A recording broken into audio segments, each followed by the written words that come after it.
How did you know God was real? Well, he showed up for me again and again. I grew up, even though we didn't know where we could live, there was always the sense that God had a bigger purpose, that he had a plan, that he loved me. So it just gave me confidence to start a business, to take a risk, to know that there was the favor of God coming behind me and going ahead of me. So what was your turning point to financial freedom? Because you mentioned that you slept in a car at one point in your life. What was your turning point to financial freedom early on? Well, it really all came at the same time. I was working, getting about $120,000 salary, trying to put this guy through private school and give my 3 kids the best of opportunities. And we didn't know if we were really going to make it. And financial freedom came one day in a massive check. What was the amount? Well, the business sold for $460 million. I owned about half. You own about half the company, so you're worth well into the 9 figures.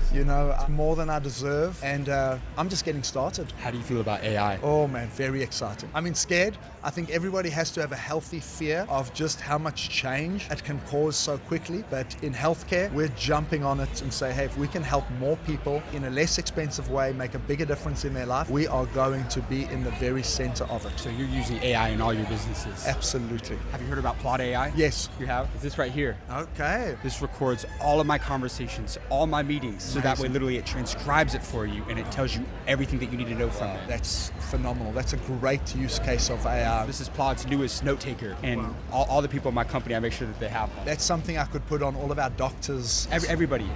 But every entrepreneur having a business, they need to have one. Absolutely. In the business of information, all of us are in the business of extracting information. We're trying to find those nuggets, whether in healthcare, whether learning from people. I'm trying to get better every day, so I love the idea of that.